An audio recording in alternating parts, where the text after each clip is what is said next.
And of course here to this Peruvian government to give him a hand to uncover the most of this, to clear it up. By the time they made this possible, we could realize it was in a spectacular town which was just covered by rainforest, making a big difference in how it looks nowadays.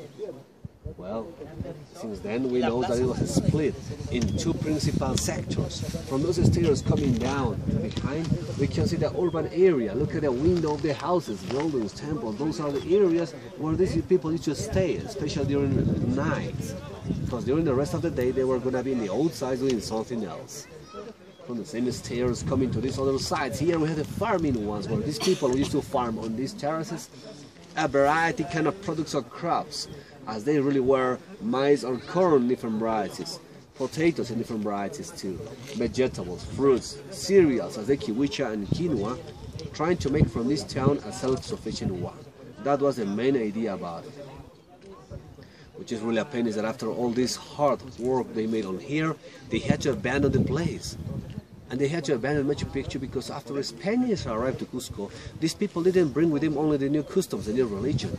The worst part of the Spaniards' arrival, it was a new sickness, a new disease. Like the influenza, for example. With just one Spaniard sneeze, like, oh my God, it was killing lots of Incas spread around by over there. For this reason, they began to run away from Cusco. Incas began to run away from Cusco into farther towns like this one here, driving them into refuges, where these people were living here for a longest period of time. If the Spaniards arrived to Cusco in 1533, Incas were living here until the 1594, when some Incas, which were living in contact with the Spaniards, came in secret all the way till here, looking for their relatives, because they knew the trails, they knew how to come here. It was nice, I think, but it was a pain at the same time because unfortunately they couldn't really see how they were carrying on their bodies, which were those new epidemics, those new sickness and disease.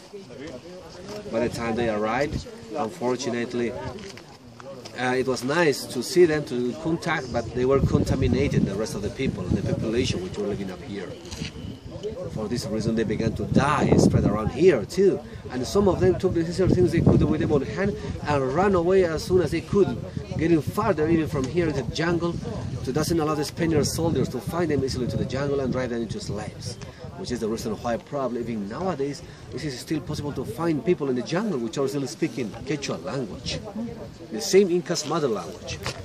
An original Inca trail which is just recently uncovered, is being cleared up, is by down there. Look at the line between the mountains. That's another Inca trail. And that's going straight in that direction to the jungle. The Amazonia. Brazil is in that direction, actually, my friends. Brazil is in that direction. Okay. So, this is just the beginning.